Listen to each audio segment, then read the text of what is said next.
feel free to ask your comments or your questions. I will be notified and I'll share with Annie.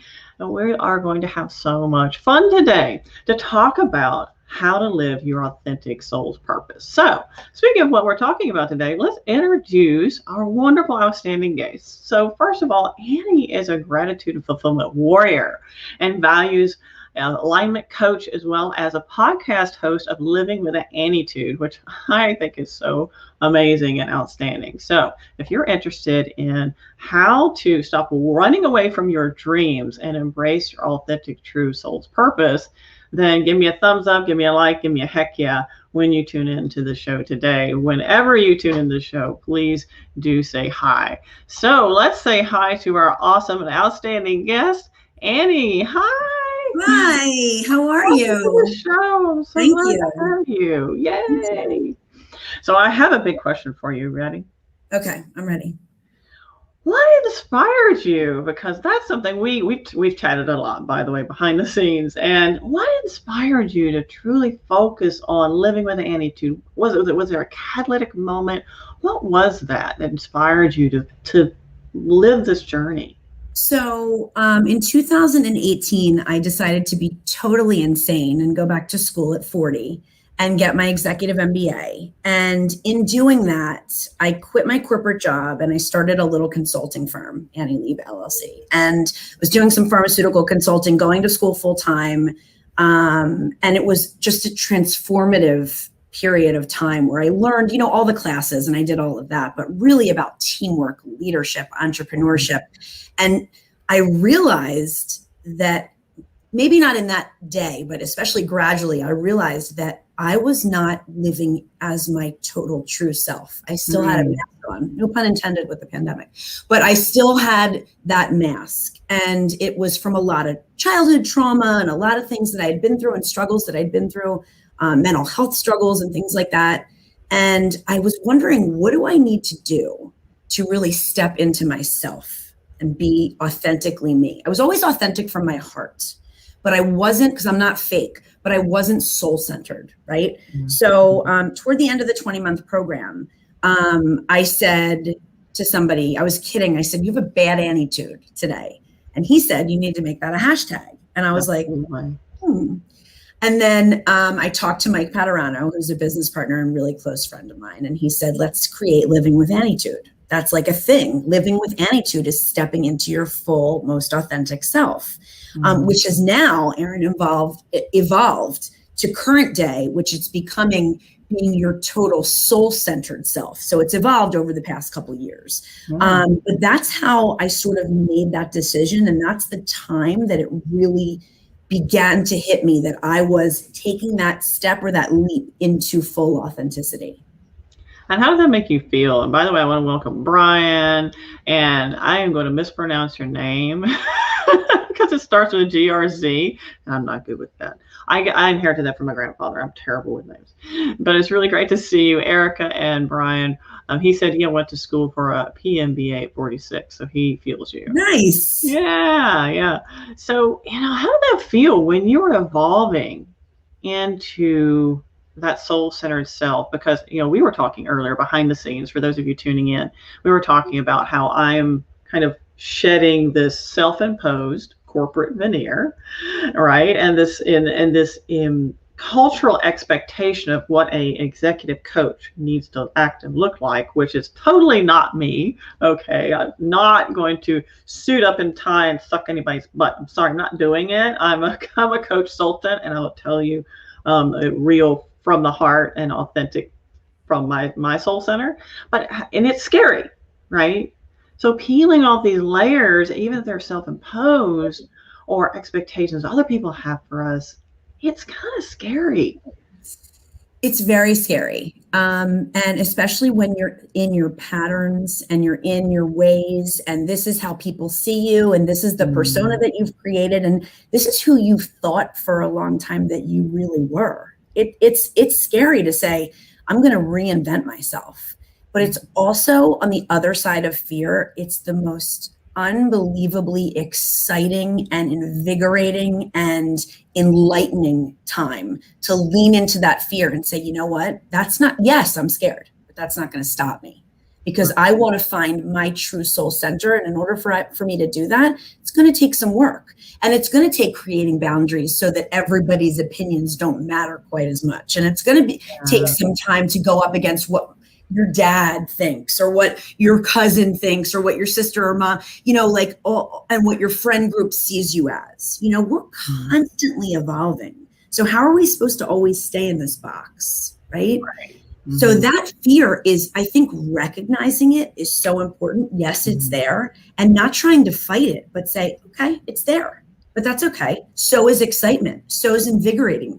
So is all of those things that are making me and driving me toward this new transformative time of who I really am. Right. And it's almost like embrace the fear. And by the way, I'm not a fan of embrace the suck. We've all heard that term. I hate that term because it's stupid. It implies that we should, idolize this busyness culture where we need to work really hard for no return, which is dumb. And that's a different talk for a different time. I mean, that is part of what we can get to too, which is, that culture and that self-imposed, if I'm not productive all the time, if I'm not moving and grooving and growing and doing value, then I'm nothing. Right. I'm not exhausted and totally miserable, then I don't meet society's expectation of performance. Which is so the opposite of real life, because in real life, if you don't self-care, and I'm the queen of preaching this and not always acting it, if I can be completely transparent and vulnerable, I don't always act it, and I want to. So I'm constantly trying to implement this in my life, and I'm doing better at it. But getting to that place where you can say, I'm just going to breathe tonight. I'm just going to be, and that's okay. Yes, I'm an entrepreneur and I'm building a great business, but that doesn't mean I don't have to self-care, because how can I be anywhere near good enough for everybody I want to impress and be good enough for if I'm not taking care of myself? I can't do what I want to do, and I want to model the way. It's what I do. I coach people and I guide people to fulfillment. How can I do that if I'm running myself into the ground? That's right. And the same thing for me. I'm coaching people and guiding people to unlock their potential. If I'm not doing that myself, if I'm not preaching, if I'm not practicing what I preach, then I'm a fake. And that's not who I am. I have to explore. I have to investigate. And super nerdy and study all neuroscience. And listen, I have a total pharmaceutical neuroscience background too, so I'm with you. You're with me there, yeah. So I'm constantly, okay, let's explore. And I'm really stepping into some amazing spaces that, if we want to talk about a little bit later, I'm happy to share with you, because I'm kind of scared about sharing it a little bit, because some people are like, ooh, that's too woo-woo. But I'm seeing some really amazing transformational results out of some of the work and experimentation that I'm doing. But yeah, here's the thing. As a successful coach, and I am a successful coach, I love what I do. The whole point is not to work all the time. Okay. And I realized this early in corporate structure, even when I was wearing the corporate mask, and all that. I realized that the whole point is not to work all the time. The whole point is to be effective and efficient at what you do, deliver, what's true to you and who you are. And the point is not to work all the time. That's what I'm trying to get at here. So that is not. The object, a lot of different places with that, but it's just the object is to practice what you preach. Mm-hmm. Is our object here to preach all of this and teach all of this and then not do it? Our whole thing needs to be put your quality in, not quantity. Put that quality time in, invest in yourself. So, and model the way. That's what really, really true leadership is modeling the way, being the example. And that's the kind of parent I try to be. So why don't I do that in business as well? That's right. You hit the nail on the head.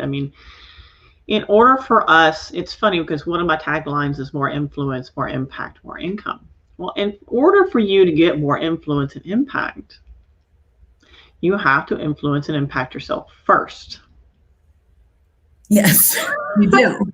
And I love how you have more income last there, because many people put the emphasis on money first. Mm-hmm. And I'm not saying it's not important. I'm saying it comes when you do the work and you do the other stuff. Right. So it's not the be all end all, the beginning, the foundation. The foundation is what you said. It's describing your authenticity and who you really are and what you're bringing to the table, and the rest follows. I'm a true advocate, proponent, an example of that with my business that's just really growing like a weed right now. Thank you, God, but that it's not about anything but doing the work. I mean, and then all of a sudden stuff starts to just come if you're doing the right work. And that's both professionally and personally. When you put the work in and I work really hard, I do. But like, I have learned to set boundaries. I have learned, and what I teach my clients is, creating space, doing time blocks, putting in time blocks of what, just breathing. As woo-woo as that might sound, for someone that's actually not woo-woo at all. Actually, it's scientifically proven. And I've been talking a little bit about this lately, that less is more. Because here's the thing, back to that, embrace the suck, true grit, blah, blah, bullshit. I mean, it's a falsehood. It's a falsehood, because what it does, it actually degrades performance. So if you are a person who is a high performer, and I know that's my, yeah, that's my MO. I tend to be that, big, I'm a driver, right? I drive myself so hard. But if you truly want to accomplish a lot, and in the day with your to-do list here, like I have beside my computer, like all of them scratched off, girl, that's too long. Okay, let's just talk. That's too long. You can only accomplish 3 things. I always have a to-do list. It's crazy. Maybe 4. But if you want to scratch it off, you want to feel accomplished at the end of the day. You want to be a peak performer. You want to be considered for leadership. You want career advancement. All these things. Working yourself to the bone is not the answer. Actually, working less is the answer. Now let me explain, and I'd love to hear your perspective, because you mentioned making space. Mm-hmm. Right? How important that is. And what I'm an advocate for is what I call brain breaks. And I discovered these when I was recovering from a concussion, my 4th concussion. Yeah. Yeah, did I mention that? What were you doing to get these concussions? Were you an athlete? Yes, I'm a retired competitive cyclist. And the last concussion was at 25 miles an hour head first in the pavement. Yeah. Okay. Yeah. I didn't go out very much, but I did know I was in trouble. The good news is I recovered so my cognitive function prior to that concussion versus after my full recovery, which took 18 months. And by the way, I was running my business at the same time. Yeah, that was fine. I get it. Not the concussion part, but I get just too much at once. Yeah. So it required me to shift gears. It made me shift gears. I had to do things different because I knew I just couldn't keep pushing my brain. It had to heal. And it did heal. And I actually healed more. My cognitive function is actually way better than prior to that accident. So you brought up an interesting point. This just stood out to me with what you said. Why are we not constantly working toward healing? Instead of just working toward healing a concussion, why don't we look at our life as a framework and always working toward a healed or healing self to get to fulfillment? So if we take care of ourselves like we need to heal, which everybody does, we all have our stuff, right? If we do that, what did you just say? Your cognitive function went up. Oh yeah. You're in better shape than before your accident and concussion, right? So what does it go to show you? The care and concern you're taking with yourself made you better. That's right. Because I actually made space for me. I allowed myself to sleep, which is how the brain heals. I took, 3 to 4, 5, 6, 7, 8, sometimes brain breaks per day. And by the way, the average normal healthy human being needs to take up to 10 to 15 minutes breaks per day. So stop working through your lunch and stop pushing yourself so hard, because the production, your peak performance goes down. It's been clinically proven. Yeah. But outside of that, you're to your point, I can probably tell you why we don't work on putting ourselves in that healing. Why aren't we working towards healing? I would love to hear from people who are tuning in. How many of you put yourself first? Yeah. And do you think that, is that what you mean, that it's because we don't put ourselves first? Nope. Yeah. Well, and we were our generation too. I mean, we were just and the generations before us, obviously, but we were raised and programmed in this way of, it was not the way it is today with leading with empathy. It was, my dad is my mentor in life and very successful in what he does, came from nothing. And he will tell me the quote that will always stick with me as my mentor, and he's going to be 75. So, that generation, he said, you don't have to be the smartest in the room. You have to work the hardest. Now, it's not the advice that I would give to someone today, because I think you have to work the smartest. That's but right. It was his generation that programmed us. And you just have to put your head down and you do it. And then that came with us into this part of our life. And there's still me and you trying to prove ourselves sometimes. Yes, I can do it. And I will. That empowered. But what we forget is putting ourselves first empowers us. That's right. So that's the difference. Yeah. And so many people, the clients that I coach, I have not run across anybody yet who says, oh, yes, authentically, I put myself first.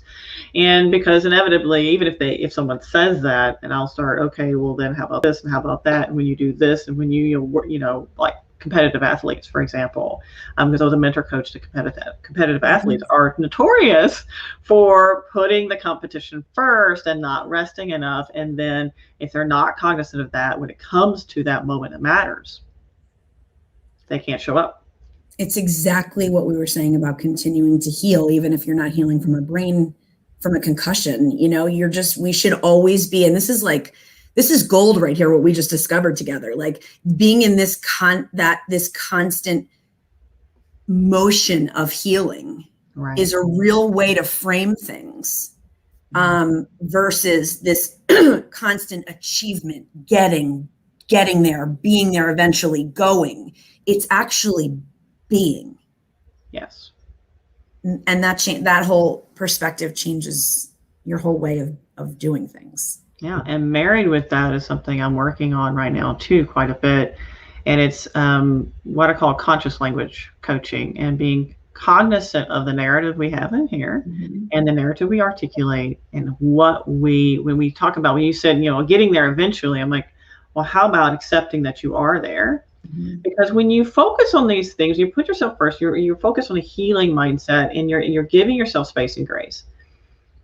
You mentioned the income that's last in my tagline. The reason it's last is because if you focus on all these things first, it comes naturally. You don't have to scrape and scrabble. That's the beauty of it. It comes naturally. So it flows much easier, just like writing my book, Elevate Your Career. People ask me, well, how did you do that? So tired, blah, blah, blah. Well, I had a lot of false starts because I wasn't writing the right book. But once you focus on that authentic message, man, writing the book was the easiest thing in the whole world. Well, you just gave your exact, I'm going to call you out now. You just gave your exact map for doing your video creation. It's that maybe you weren't making the right videos, and that's why you feel uncomfortable. So doing the videos for you, and a lot of people feel that way. Most people feel that way about getting in front of the camera. But leaning into who you really are, it's going to flow very differently than if you're trying to make it something that you're not. Right. Right. The same as writing the book. You weren't a writer when you started. You know what I mean? Like, and once you leaned into who you really are, you just said writing the book was easy. Yeah, that was the easiest part. Publishing it was different, but writing it was great. But I will tell you that you flowed. You flowed once you leaned into your authentic self and your true self. For everybody tuning in, that's the magic of it. When you are okay with embracing your authentic self, and that's what I call your zone of genius. So really finding, where your strengths are, where you show up, where you shine the brightest, and being okay with that, being okay with embracing it, and allowing yourself to have space and grace, that time where you could heal and focus on being an authentic whole person versus halfway broken and dragging yourself around by your bootstraps. When you can do that. you flow. You shine so much brighter, in things like the interview, right? That's one reason why when I'm working with clients, when they're thinking about career advancement or making a shift, we have to focus on where you show up the brightest, because otherwise it's just an exercise in fulfillity. I mean, it's just like, I'm not excited about this. How can you possibly show up? It just doesn't work. So I would love to hear from anybody tuning in. What are your questions so far? So we've thrown a lot at you. Yeah, I mean, it has been fun, because I'll tell you why. You're really, and I'm not a career coach or an executive coach, but you're really hitting on so much of what I do and how I feel and what I've become in my own journey, that it's been such a flowing conversation. I haven't thought about one thing I've said. It's just like, I'm going to go back and watch it because I don't know what I said, but it really made a lot of sense when it came out of my mouth. I meant it authentically. And I think that, so I would love to hear questions or, thoughts of, and again, I don't mean to take over I'm a podcast host. So like, sometimes I hijack I don't mean to do that. Like I totally hijack away, because I love our conversation. I don't mean to, Patricia says, she goes, love is, space and grace. Yeah. Thanks for sharing, Patricia. Yeah, absolutely. Yeah. It is so important. And I come up with these little, what do they call them? Acronyms or taglines, like give yourself space and grace, because it kind of helps us remember, because we get caught up. Oh yeah, we all do. Life happens, right? Take, for example, I have the Elevate Your Career Roadmap, which was supposed to come out on the 10th. But it's the 13th. Yeah, that's okay. Listen, we can't always, you're making it as good as, when it comes out, it's supposed to come out. That's my right. And I'll tell you why it hasn't. It's because I was having too much fun creating it. Well, that's important. We were just talking about having fun. And life got in the way. So, those two things. It does that. Me overproducing it and life getting in the way. And I was like, it's interesting, because 10 years ago, Annie, I would probably be like in tears. I think, oh my God, when people think about me, I'm a terrible person. Because I committed to something that's just been really big. For my familial system, you commit to something, you better darn well do it. And it doesn't matter, you work till midnight, 1 o'clock, 2 o'clock, 3 o'clock in the morning. You just sleepless nights, whatever, you get it done. Yeah, right. And now, so it's so very different. I'm like, okay, I have to be kind to myself. Well, that's mature. You've matured, and you also you relinquished some of that control, which is a really healthy thing to do. Because the truth is, no one's going to die. It's going to get released, and you're having fun doing it.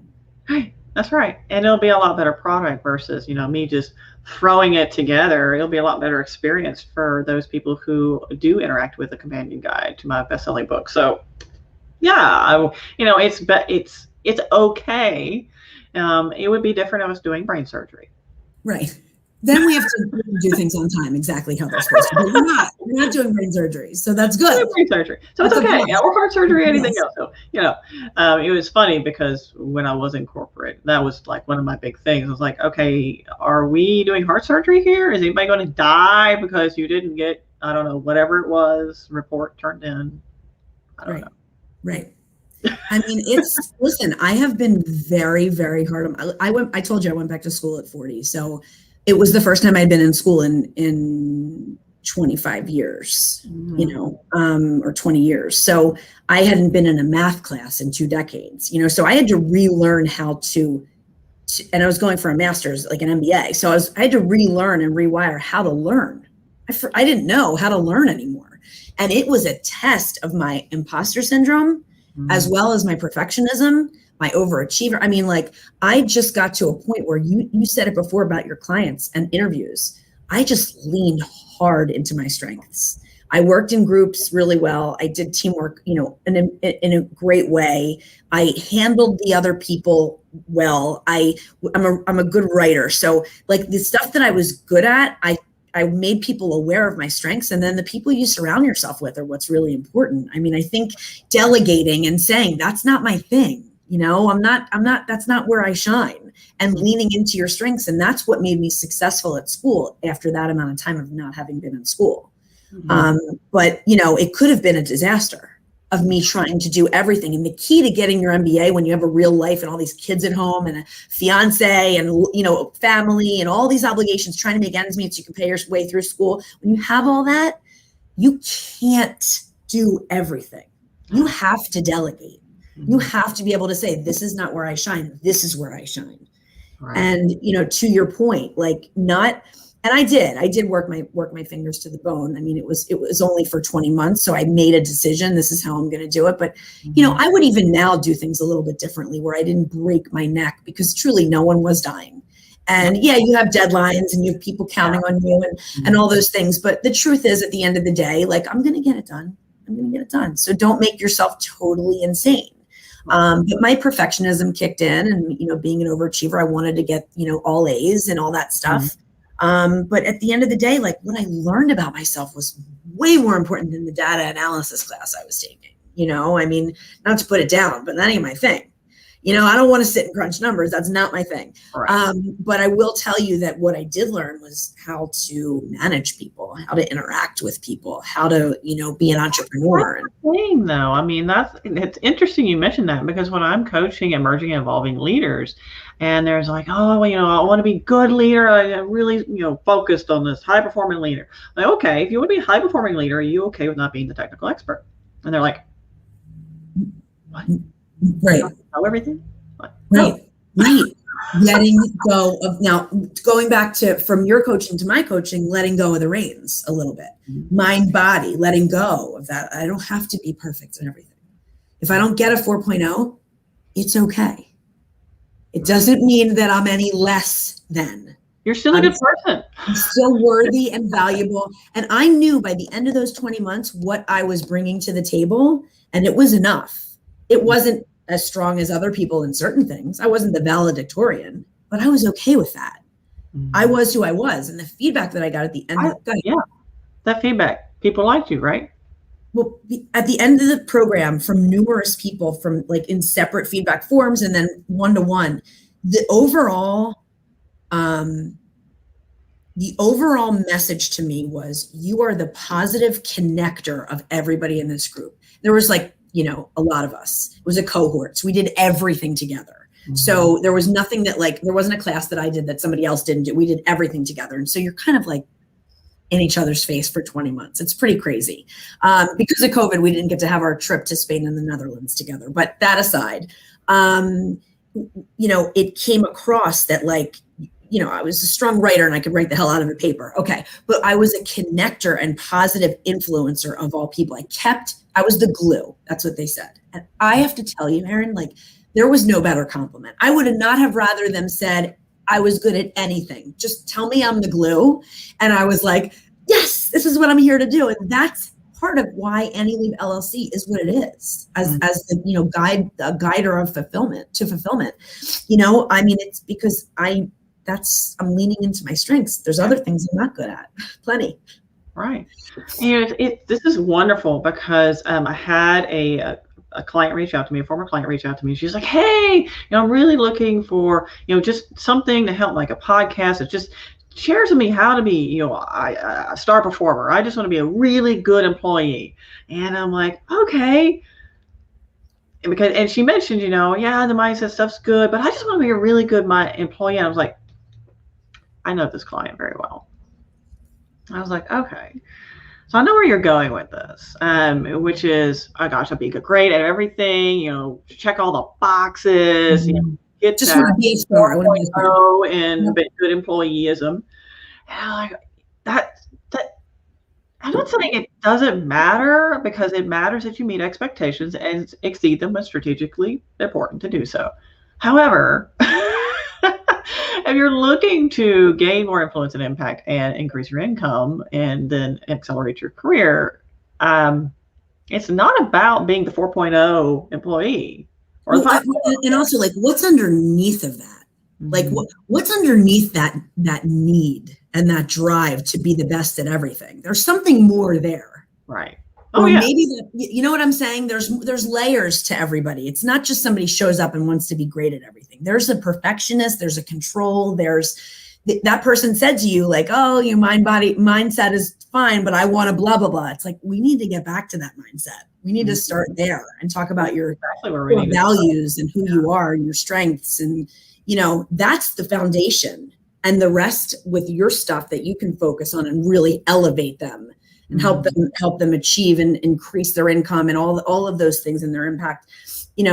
That's after the foundation is built, right? So you have to build that mindset and that and my whole thing is like aligning with your core values and walking in your soul center.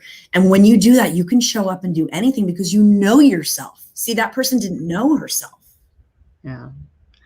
Yeah. Or if they do, it's almost like we've identified with it. So because we've identified with it, just like for years, I identified with, I'm stubborn. I'm very blunt. That's how I am. But this is how I am, and this is my authentic self. Okay, yeah, I mean, within reason, as long as it's not damaging, sabotaging where you want to go in your career in your life, fine. However, are we identifying with something that's actually sabotaging us, our space and grace, being aligned with our soul center, and being able to show up so much more powerfully, much more authentically, and with ease. It's interesting because somebody at the beginning of the year was like, oh, what's your 2021 goal? 2020 was crap, which I was like, I beg to disagree. I beg to differ. I mean, there was a lot of crap going on, and it wasn't fun for a lot of people. I feel like we learned a lot from 2020. So let's not get 2020 in the balls, please. Pardon my French. Anyways, my show, I can say what I want. Yeah, totally. Hopefully LinkedIn doesn't kick me off. But for 2021, if somebody was like, oh, is it more money? Is it blah, more clients? I was like, I'm looking for peace and ease. I'm looking for ease. That's what I'm looking for. Yeah, to be able to breathe. Be able to breathe. I feel like some of us, and let me know for those of you tuning in, let me know how this resonates with you. I feel like sometimes we get so caught up, whether you're an entrepreneur, whether you're in corporate, whether you're whatever you're doing, we get so caught up in sowing the seeds. We're always constantly tilling that garden, we're planting the crap out of it, and we don't wait around. We're not patient. We don't then nurture it and reap the rewards of what we've done. There's something that you said that's really sticking out to me. It's that it doesn't feel like that person that you're describing is very present.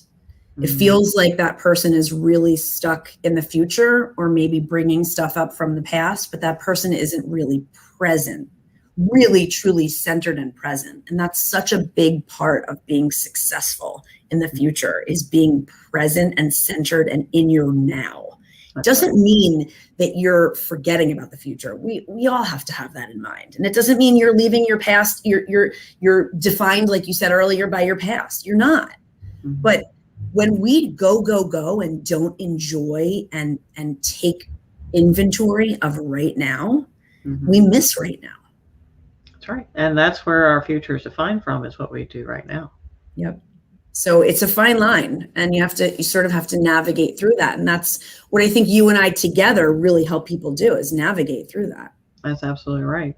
So speaking of, Annie, how can people reach out to you? I mean, LinkedIn is one way. Yeah. LinkedIn, Annie Lieb. Also, my website is annielieb.com. They can contact me there. My calendar's there. You can grab a time to chat. I love to talk about what I'm doing and what I'm developing in this business and how it's growing. And I'm launching a new program and a free training soon, which I will tell about it at a later date. But just all this great stuff is in development, and I'm having so much fun, and I'm so fulfilled. And what I'm trying to do is help clients.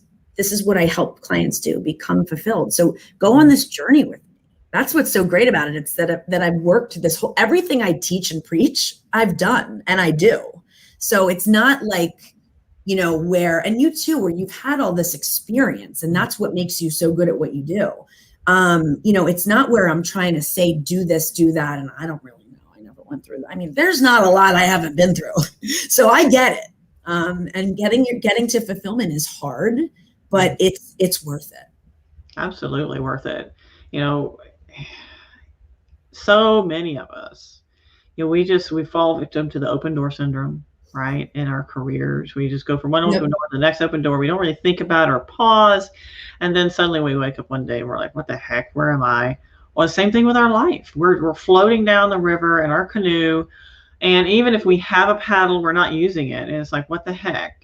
So I that's what I do with my biggest area that I coach in, honestly, is to help people find their true north, find their zone of genius, and then act on that and leverage it to elevate their careers. I mean, that's the big thing. I think Gail made a good comment. I haven't totally read it because I was paying attention to what you're Yeah, so saying. she says I'm a perfectionist and I own it. I know Gail. She's very vocal. I love Gail. I love seeing you on the show. She says last night I couldn't sleep because of an interview today. Guess what? I was not perfect. And so I know I need to be positive, but I'm missing the right now.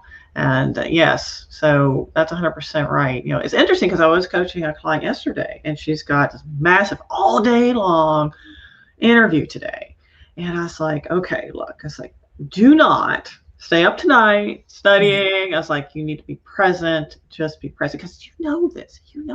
Because at this point, they know the technical part of it.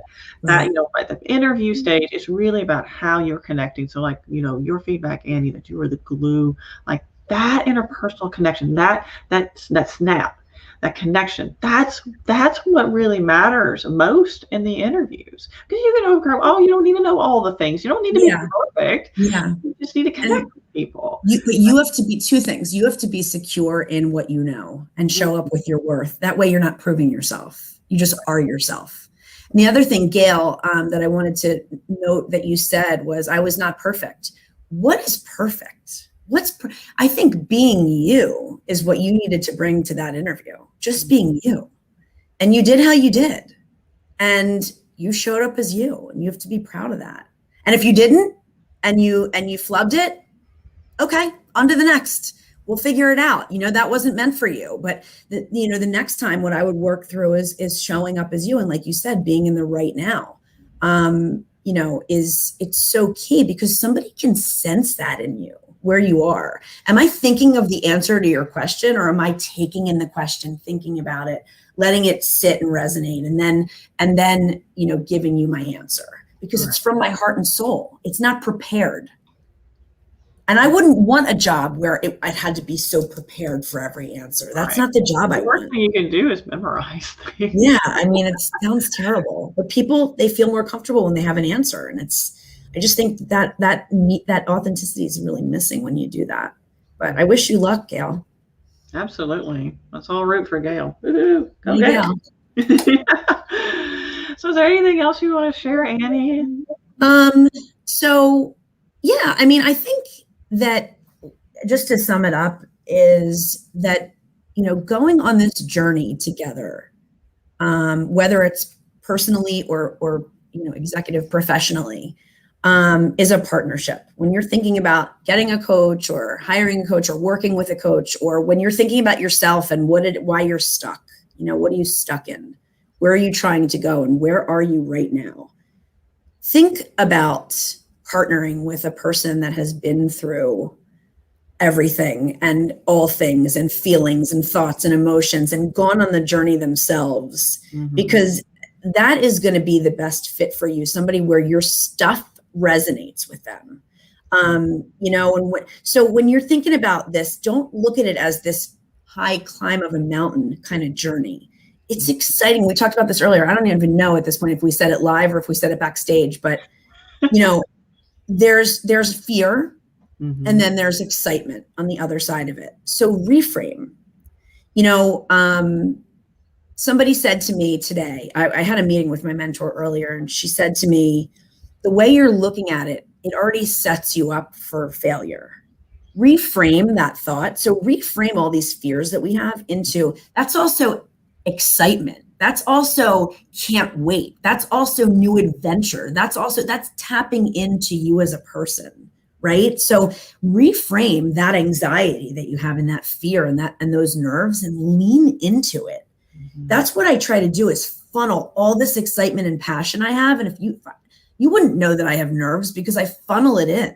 You know, it's like, this is it. I bring the energy because all of those nerves, I just push them. I face them. I face them, you know, and it's like, they're there, but so what? That's okay. Because I'm showing up as me. So if you want to go on a true soul journey, let's talk. That's my final sort of final 2 cents, you know. And I've never been more fulfilled and happy and content than I am right now. And it took a lot of work. The road was not like that. It was like this. Mm-hmm. And it took a lot of accepting and allowing of myself to get where I am today. But I will tell you that I wake up every day in a place to take on the day. And I was not always like that. So it just goes to show you like what doing the work does. It really does. Like you said, money comes last. It just comes. So does fulfillment. When you do the right steps, fulfillment just comes. You can stop searching for it. Mm-hmm. That's absolutely right. Yeah. When you show up, you know, in your heart center, you show up in your, what I call your zone of genius, then it all flows. You don't have to scrape and scrabble. You don't have to hard work, you know, work hard, play hard. That's another crap thing. You're like, what are you doing? So I'm all about, you know, work less, get more. That's the whole point. And people don't understand that. You work less, get more. That's the point. Not work more for what? Are you even headed in the right direction? So yeah, I mean, reach out to us, you know, find that soul journey. And for those of you tuning in or watching the replay later or listening to the podcast, you know, it's my true hope for all of you that you take some gold nuggets away from this and apply it. I challenge you to apply something. If you're not putting yourself first, considering how you can have that more healing first mindset. And if you feel a little afraid, or if you're not, you know, showing up authentically, what can you do to take those first steps? And can you lean into that fear and turn it into excitement? Because it's true, when you feel that feeling of that nervous energy, it's also very, very similar in our brain to excitement. So you can change it just by reframing it. Yep. So I encourage you to reach out or ask questions.